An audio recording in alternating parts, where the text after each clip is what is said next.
ক্রেতাদের উপস্থিতি কেমন দেখছেন? দাম নিয়ে ক্রেতারা কি বলছেন? রাত্রি আপনি আসলে যথার্থ বলেছেন যে বরিশাল বিভাগীয় অঞ্চলের সবচেয়ে বড় এবং প্রাচীন গরুর হাট হয়েছে বাউফল উপজেলার এই কালাইয়া গরুর হাটটি। এখানে কিন্তু প্রতি সপ্তাহে আহ, প্রচুর পরিমাণের গবাদি পশু এখানে বেচা বিক্রি হচ্ছে। গরু, ছাগল, ভেড়া, মহিষ সবকিছু এখানে বেচা বিক্রি হচ্ছে।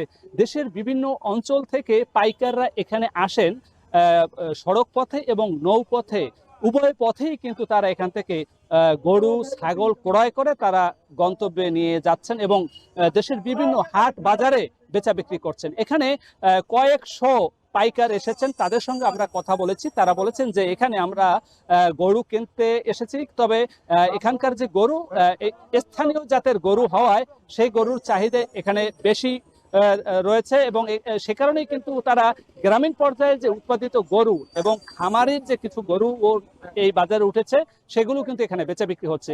এখানকার বিক্রেতাদের সঙ্গে আমরা কথা বলেছি, তারা বলেছে যে প্রতিটি গরু বিক্রি হচ্ছে 52,000 টাকা থেকে 1,80,000 টাকা পর্যন্ত বেচা বিক্রি হচ্ছে।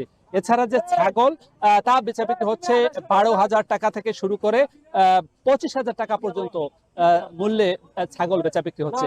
তো এখানকার যে হাসিল আদায়কারী তাদের সঙ্গে আমরা কথা বলেছি, তারা আমাদেরকে নিশ্চিত করেছে যে এখানকার যে নিরাপত্তা নিশ্চিত এবং এই ব্যবসায়ীদের যে সুরক্ষার জন্য তারা এখানকার কালাইয়া যে নৌ পুলিশ ফাঁড়ি রয়েছে তাদের সমন্বয়ে এবং স্থানীয় যে দফাদার, চৌকিদার এবং স্থানীয় হাসিলদের যে নিজস্ব একটি বাহিনী রয়েছে, তারা এখানকার বিক্রেতা এবং ক্রেতাদের নিরাপত্তা নিশ্চিত করছে।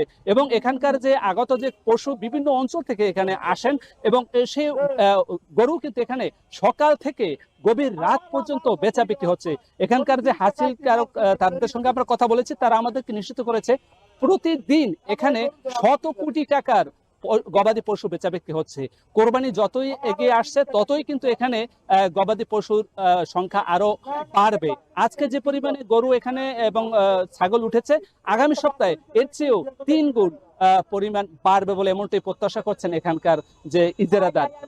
তো এখানকার যে পুলিশ প্রশাসনের সঙ্গে কথা বলেছি, তারা এখানে নিরাপত্তা নিশ্চিতে সর্বাত্মকভাবে কাজ করে যাচ্ছে এবং নিরাপত্তা নিশ্চিত করছে। এই ছিল আমার কাছে সবশেষ। রাত্রি। পটুয়াখালীতে জমে উঠেছে পশু বেচাকেনা। এ নিয়ে বিস্তারিত জানাতে যুক্ত ছিলেন জসিম পারভেজ।